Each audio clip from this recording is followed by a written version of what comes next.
Thank you. Soner, I wonder if we can get your the Turkish perspective on particularly what's happened in the Kurdish north in Syria, if in fact the model may be to try and do something like was done in Iraqi Kurdistan after 1991.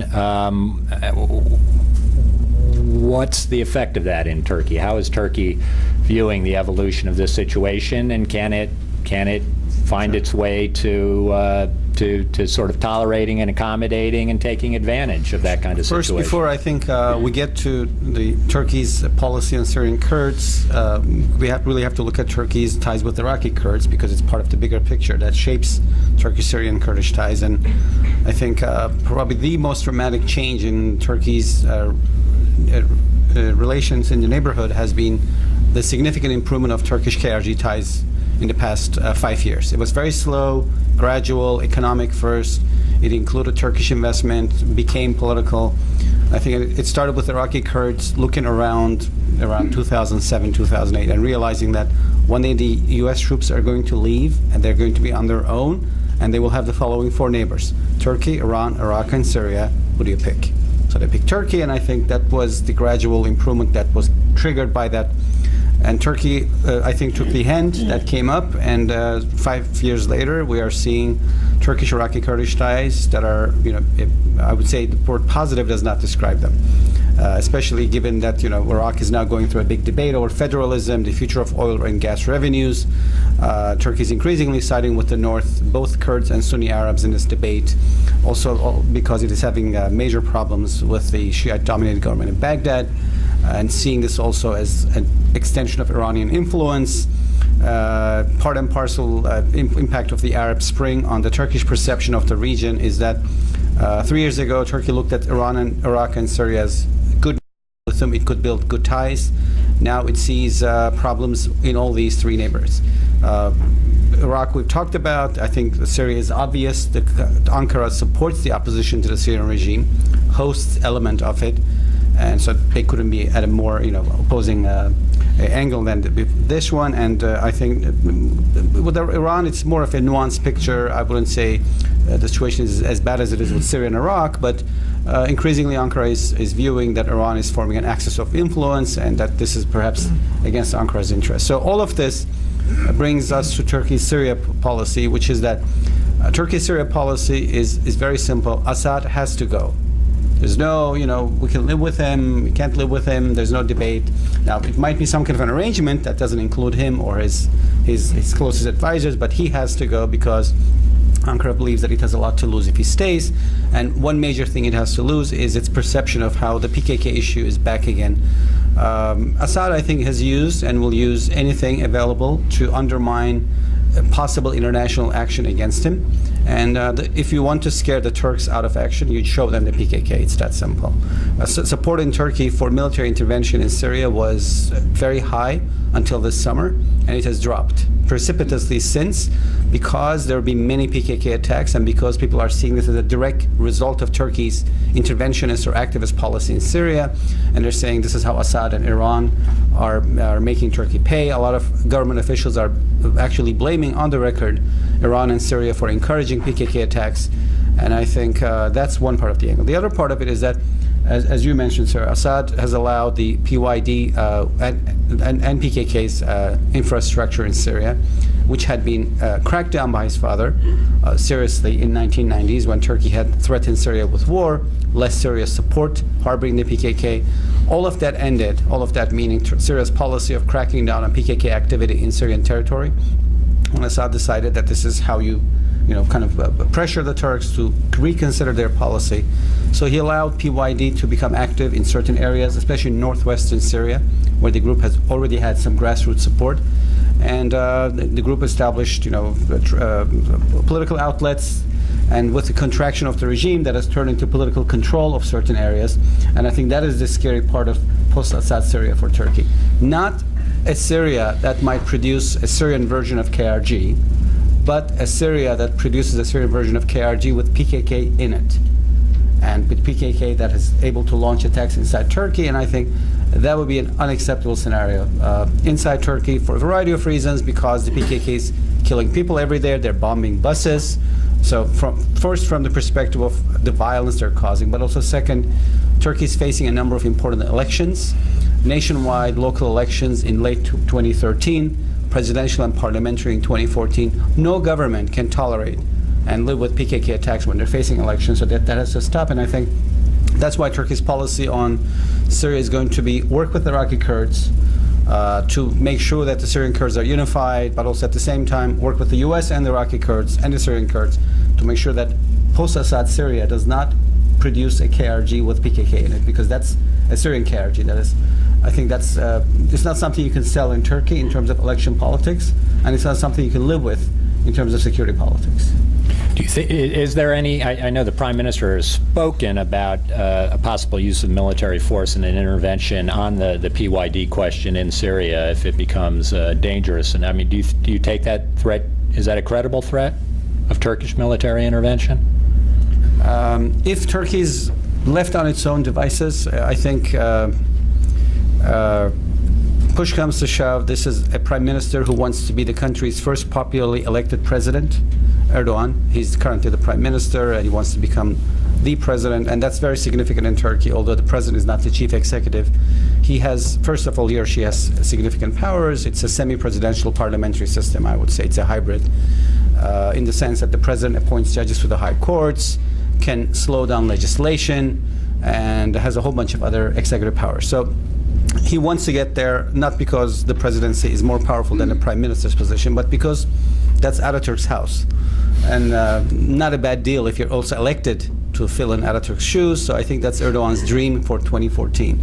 If the PKK or PYD gets in the way of that, I think he'll do everything he can to get U.S. assistance for any kind of intervention or some kind of international backing, maybe a coalition of the willing. I know it's a bad term, you don't want to use that anymore. Let's say a coalition of the willing on Syria, where they might also try to get a NATO resolution or others to join them. But I think this will be a significant stress point in U.S.-Turkish relations in the coming months, because increasingly Turkey will demand, if the PKK attacks continue and if there's evidence that PKK is forming its own liberated or safe zones or safe havens inside Syrian Kurdish regions, and this will definitely hurt Erdogan's credibility in the run-up to the elections. He will be pressing really hard in Washington to get action, both in the run-up to U.S. elections and also after the elections here. It doesn't matter who's in the White House. I think that will be a serious test of, first, the much spoken of Obama-Erdogan relationship. We've all heard about how this is a very strong and powerful relationship. It will be tested on Syria, especially after the elections. If it's a second Obama presidency, you're going to see Erdogan calling out and saying, all right, now that you won, let's do something. But even if it's a Romney presidency, again, I think this will be a test of U.S.-Turkish relationship. It's not something he can live with, and it's not something he can live with in an election year, so it'll be serious. I've still got a lot of questions, but I know we're at 5 o'clock. I want to open it up to the audience. If people will identify themselves, wait for a mic, and identify yourself to me. I'll begin a list. And so, okay, let's start up front here.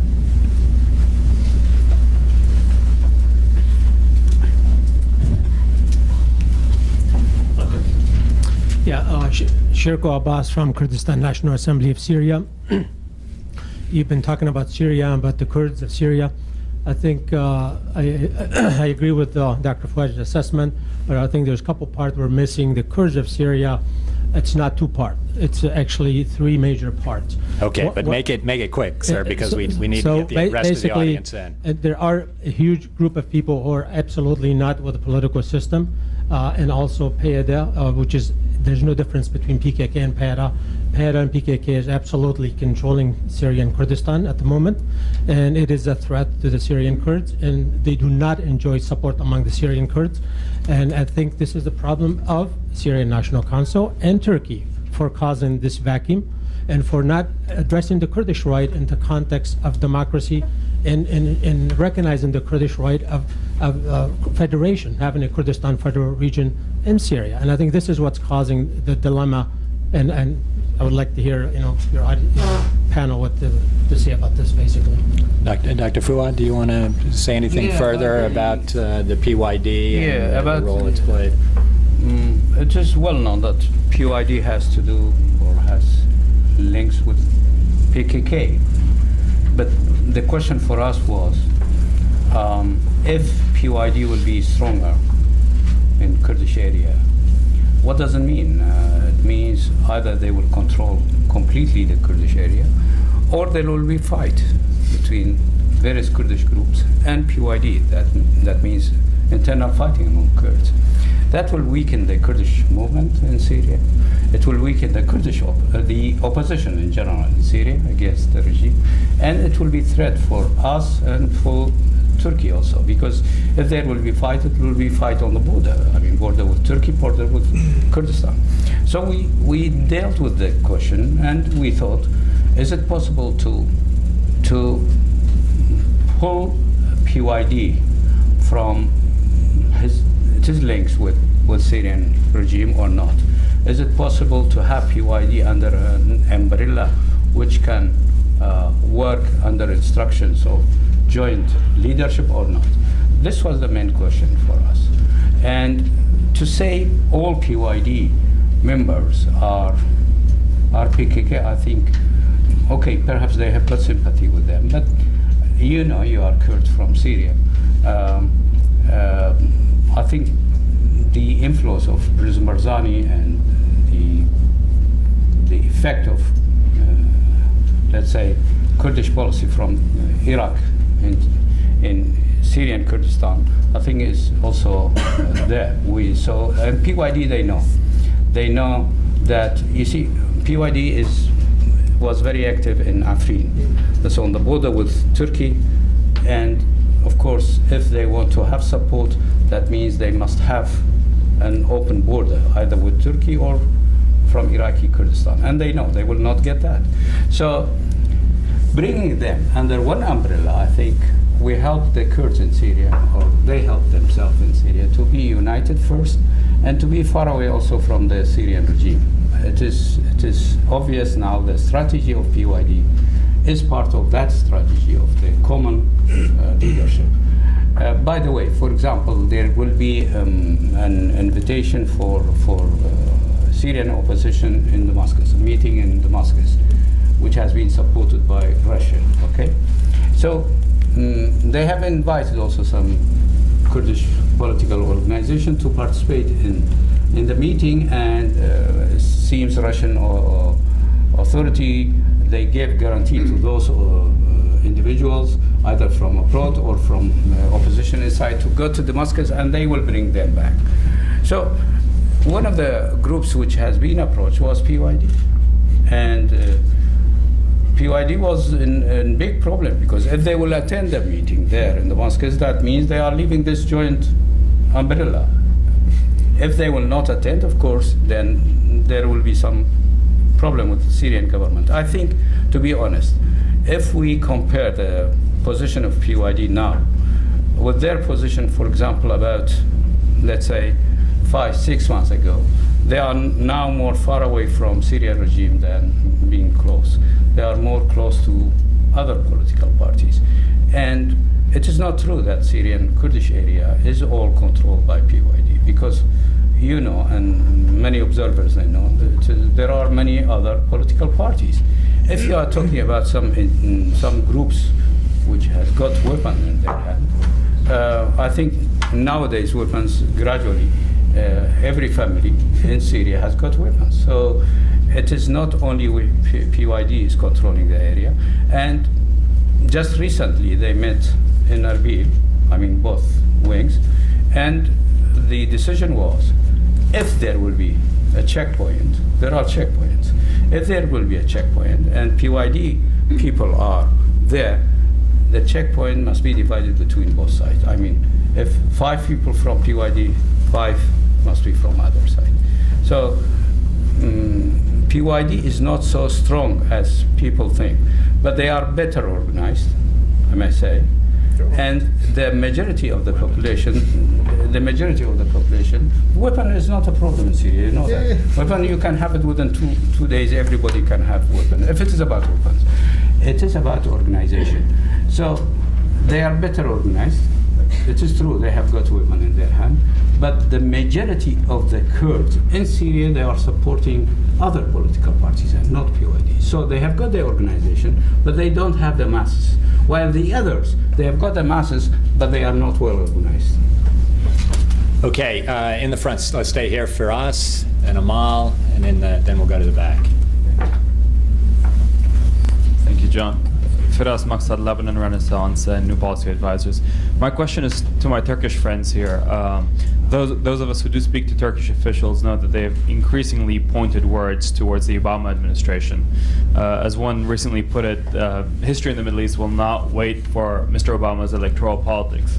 But that said, I have yet to hear articulated in a clear fashion what Turkey wants from the U.S. administration. Are we talking about military support? Are we talking about military cover? Are we talking about NATO involvement? So if you could please speak to that and help clarify what is it that Turkey is actually looking for. Very quick second question, if I may, is about the manpads that Ilhan spoke to. I'm not a military expert, but those who do know better say that really is not the problem that it's been made out to be. There are shoulder-fired missiles that could only be used once, therefore they would not be able to be passed on to other fighters. Is that really the issue, or is Turkey worried about a balance of terror in the sense that anti-aircraft could also be introduced to Kurdish rebels, the PKK, to be used against Kurdish helicopters? If you could also address that, please. Okay, let's try and do it quickly. Maybe Soner, you can do the first part, Sure. and Ilhan, you do the second. Look, I think recently Turkish Prime Minister Erdogan did an interview on CNN International, and it's the first time he criticized President Obama's policies on Syria, or it's the first time he criticized President Obama for that purpose. So that's significant, and that's when this agreement is aired out publicly. It was just like early last week with Christian Amanpour. And obviously it was not vitriolic. It was just saying, I understand that U.S. policy is shaped by the election cycle, which is true, in my view also. But it's interesting that he said this publicly, and I think he's saying, I'm willing to wait until the elections. But after the elections, I'd like to see some action. So what is it that Turkey wants is, in comparison to what the United States wants, let's say if the U.S. policy on Syria it can be characterized, or I would call it at least, as wanting for soft landing, meaning Assad has to go, his regime has to disappear, but not Iraq-style hard landing, where the state disappears and you have political vacuum that's filled in by all sorts of unsavory elements, and you spend years building it back together. So not hard landing, but soft landing, transition. Syria retains its territorial integrity, it doesn't fall into anarchy and chaos, the regime is taken over by the opposition. If that's soft landing, the U.S. policy, Turkey's, I think, policy is soft landing accelerated. So not, in 6 months, a year, but now, today, or tomorrow, because PKK is already spilling over. That's both hurting, the AKP's electoral successes and Erdogan's desire to become the president, but also creating a real problem inside Turkey when they start blowing up buses. It's no more something you can watch next door. It's not something Turkey can tolerate. The long-term impact of Syria breaking in a hard landing collapse or ending, if soft landing process is not accelerated, that's also Ankara's fear. I think the fear is that the longer you wait, the more difficult it becomes for a soft landing. That's why they'd like accelerated soft landing, because then it will become sectarianized and radicalized, because if you're wishing for a soft landing in 2 years, Bosnia radicalized in 2 years, and Bosnians were pork-eating Muslims. And you can only imagine how fast Syria could radicalize if you have jihadists and other radical elements coming in and saying, this isn't, war for identity, it's not a war for regime change or democracy, and that can easily happen. So I think those are some of Turkey's fears, and they therefore really would like to see accelerated soft landing. And I don't think we'll get there before the elections here, but the question is what happens after the elections. Yeah, and I just, don't have time to get into the term. I'm not sure the term soft landing applies to Syria anymore. I think we're talking about worse and really a nightmare situation.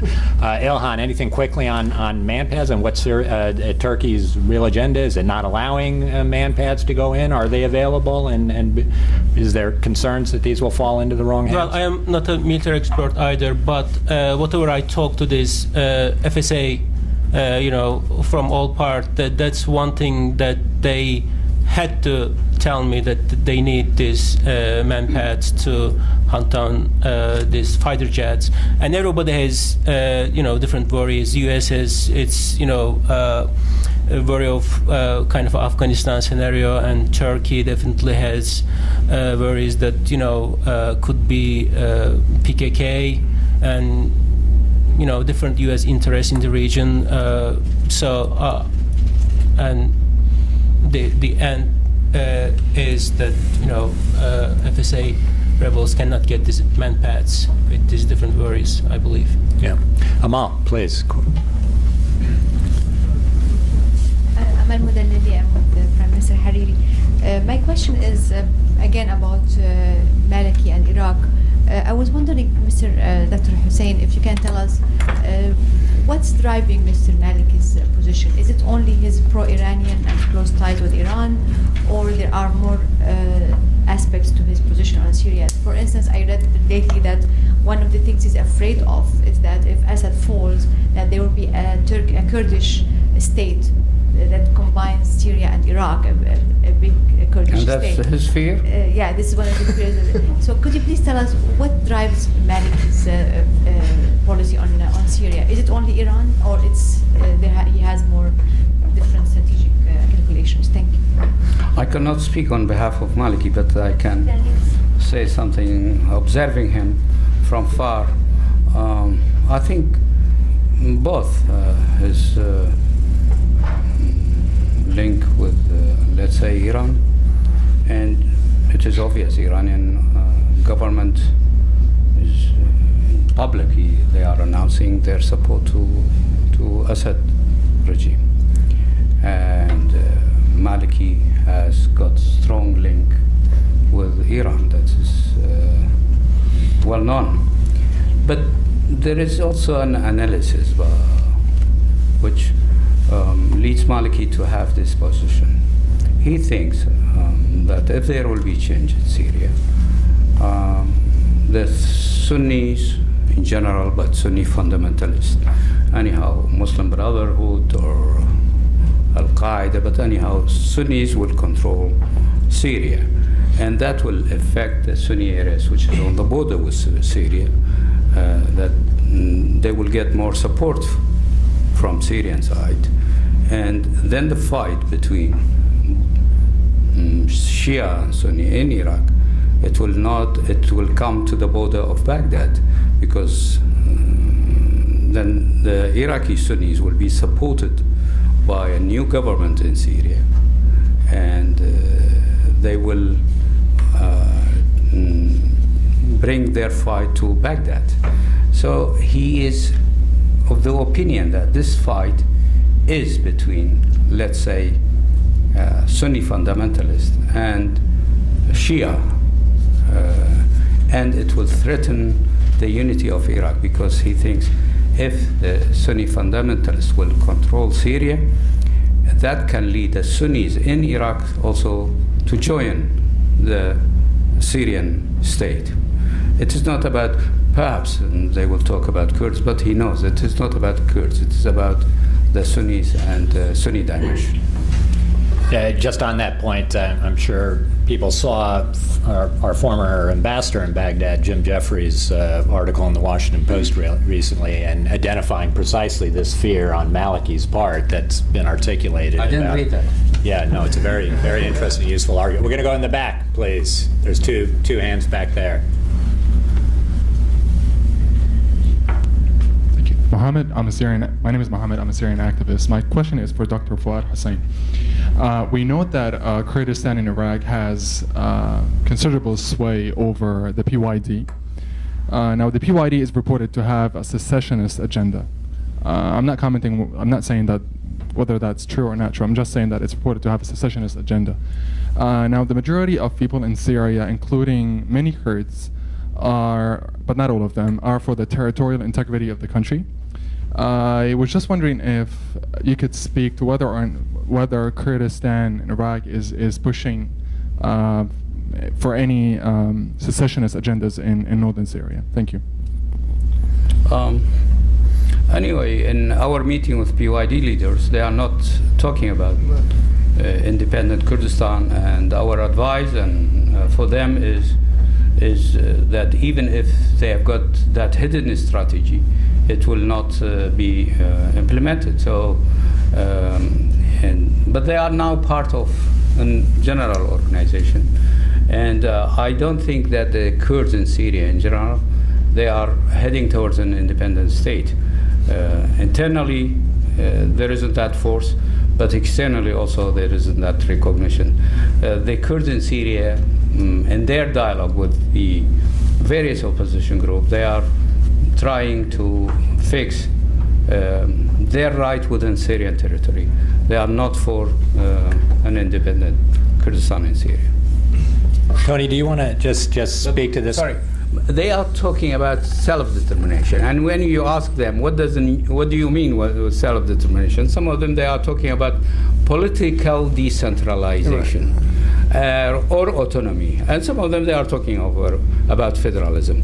But none of them, I have met all of them, all Kurdish leaders from Syria. None of them are talking about independent Syrian Kurdistan. Tony, do you want to have just a comment quickly, on this? I mean, this is assuming that you were taking these people's words at face value, right? But the chairman of the PYD recently, last year, in November of last year, gave an interview in which he explicitly said that he was against even federalism in the Syrian context. He was against. He came up. I mean, that's the problem with a lot of these Kurdish parties, that they say a lot of things, but you don't really know what it actually means. So so he, for instance, articulated something called democratic autonomy. What that actually means is unclear. So a lot of it actually comes down to, saying we want cultural rights, saying we want political. So, for instance, Abdel Hakim Bashar from the KDP in Syria said that when they were approached by Burhan Ghalioun about decentralization, Burhan Ghalioun of the SNC at the time did not say political decentralization, and we already have decentralization. So that's not so they want something akin to political decentralization and recognition of Kurdish ethnicity as a second ethnicity, as a separate ethnicity with language rights and cultural rights and so on, and some measure of this self-administration in a political decentralized context. But when you actually bring it down to all these parties, what they want, if they agree on a singular platform with regard to federalism, forget independence. I mean, the Kurdish areas in Syria, also we have to remember, are not contiguous, right? So you have a pocket in Afrin, a pocket in Amoudi in the middle, and then the Jazeera area, but they're not completely linked, and there's an intertwined with Arab and Christian populations as well. So I'll leave it at that. Okay. Can I just quickly, Wayne? Yeah, very quickly. 30 seconds, yeah. To help Tony with context, whenever you hear the term democratic autonomy, that's code word for PKK, because that's what the PKK wants. If you're having difficulty reading somebody's political jargon, I think that's very obvious. And the PKK also doesn't make it clear what they want from that. Is it federalism? Is it a separate state? Is it just cultural rights? It can be whatever. But so when you said that, I said, oh, that's PKK talk. Roy Tommy, World Council for the Cedars Revolution. I have two quick questions. For Dr. Fuad Hussein, there was a couple of days ago the formation of an Assyrian National Council, and there were talks about forming an Assyrian military council that regroups all the Assyrians in the Jazeera area intertwined with the Kurds to form some kind of a military resistance against the Assad regime. Will the Barzani administration be willing to provide support and use its influence on the Kurdish party to help train those people in Kurdistan in order to secure their Jazeera area? And my second question is for Tony Badran. You've talked about local armed committees in Aleppo and Damascus of also the minority Christians. formed of minority Christians, is it possible to persuade these groups to keep their arms but change camps to prevent getting to a day after scenario where it will happen, where those communities will fall with the regime, like it happened in Iraq? And thank you. Syrians? Syrian military and Kurdish military council. Syrian military council, an alliance with the Kurdish groups currently. Assyrian. Assyrian. Or Syrian? Syrian Christian. I say Christian. Yeah. To be honest, I didn't hear about a Syrian military council. This is new for me. And in our discussion with some of the leaders of a Syrian community, they are not talking about military actions. And by the way, the Kurds also, they are not talking about military action against, let's say, others, but they are talking about securing their own area. Securing their own area, you can have it within the community. If the community is supporting you, so that's it. But if there will be an attack, so you can defend yourself. But having an army, having a military wing, I don't think until now that has been discussed. And as far as the Kurds in Syria, they are not discussing that, and they are not supporting that. And from our side, we are not supporting that. Tony? The minorities that are taking up arms are not just Christians, right? So there are two things that you have to keep in mind. One is the strong pull of regionalism in Syria. For instance, you have Druze in Damascus that are picking up weapons in some suburbs of Damascus, Sahnaya and all these areas, because Damascus is still very much within the sphere of influence of the regime. Now go up to Idlib, in whatever Druze pockets you have there, they come out and say we are in support of the FSA. So it just depends. I mean, and that's very, very typical. Okay, so but now the Christians. The thing with the Christian is, okay, assuming they stay in the country. I mean, a lot of these Armenians are going back to Armenia. A lot of them are crossing over into Lebanon. A lot of them are, the Assyrians in particular, are very hard actually because they're trying to do illegal entries into Europe. You know, a lot of them, there's already a big community in Sweden and Netherlands and so on. So they're just leaving because that's what usually ends up happening in these cases because they're not a demographic force to be reckoned with. I doubt that they will have much of a military impact on this. So for the regime, this is important because it's of a political value. It presents the idea which Dr. Hussein talked about earlier, that the bolsters the picture of the regime as the sort of the protector of the minorities, that it has a minority alliance around them.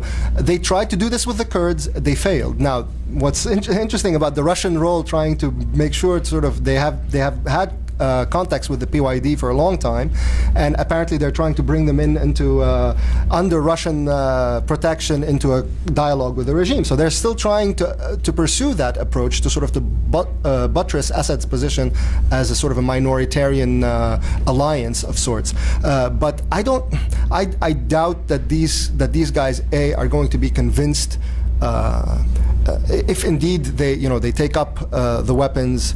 And the regime is trying to recall them into military service. Not all of them go to military. Some of them are running away. I mean, including the Kurds. They're trying to cross over even into Turkey to run away from military service. So the idea that they'll keep their weapons or fight alongside the FSA, I don't think they really want to be involved in any of it. They just want to sort of keep their heads down, but are being forced by circumstances into very unsavory situations. But either way, from the perspective of policy, I mean, you keep hearing about reaching out to minorities, Alawis, Christians, and so on.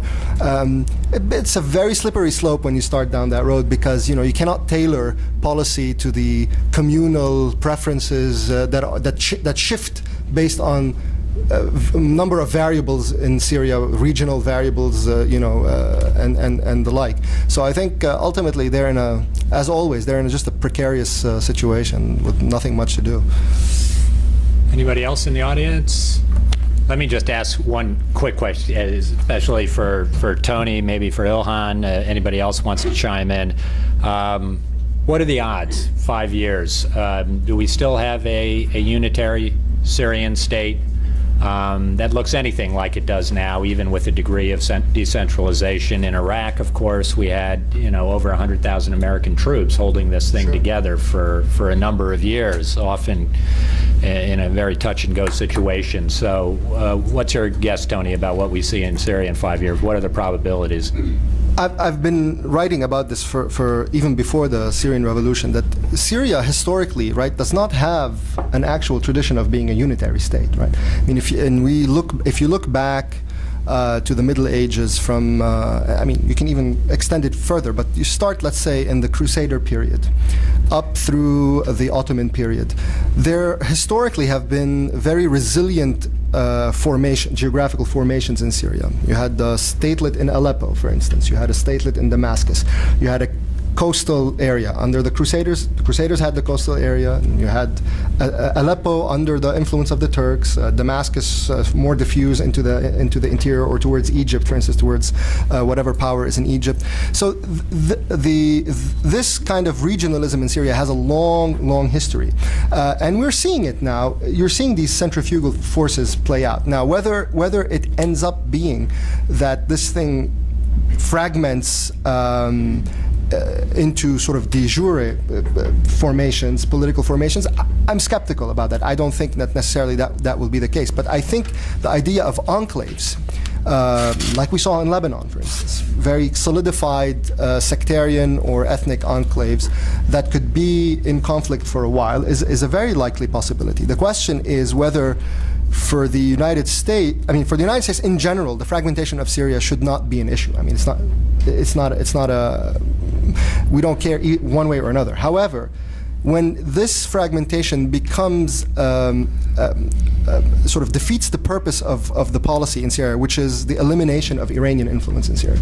If the fragmentation of Syria allows for the Iranians to be able to maintain an influence through an Alawi enclave on the coast, or even through alliance with the PKK. I mean, they have reached out, with Murat Karaylan, who's the sort of the commander now of the PKK. They've reached out to him. They captured him last year in June, and they released him mysteriously in the Kandil Mountains. And the Turks were very upset about it at the time. They saw it as a direct message against Turkey.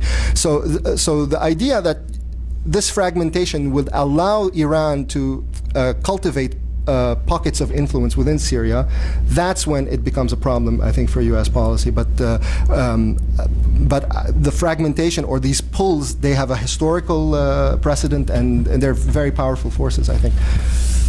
Ms. Ilhan, did you want to say a word on that? I would love to. I'm just going to add very quickly. And first of all, it was a great insight and background.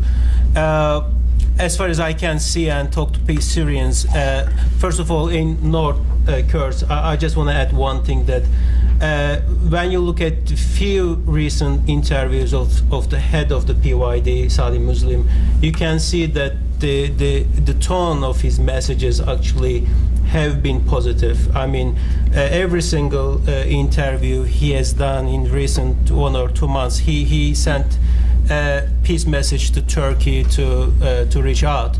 I don't know if you can take face value, but I do think that Turkey, first of all, addressing its own Kurdish question, and then maybe can do or take some steps to do the same thing with the KRG.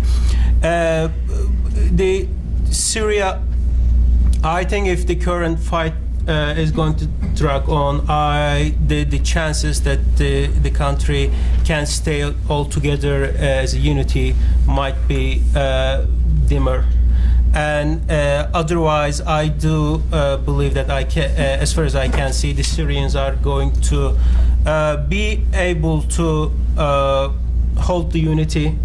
And the people, the youngs that I met in, suburbs of Damascus or Idlib or Aleppo, they have, they're open to the world. They speak, a lot of them speak English. They're connected. If they have internet, they're connected to the world.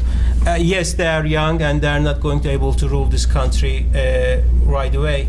But I do believe that they are this conscious of staying together if they get a chance to, topple this government sometime soon. Okay, Soner, very quick, last word. Just to answer your question in a circular way, actually changed my mind to one of my responses to your earlier question on Turkey's policy. You said, would Turkey intervene? I said, yes, but they need the U.S. I say, yes, but they need the U.S. unless Syria breaks down. And it's very obvious that the PKK controls territories and it's right on Turkey's border.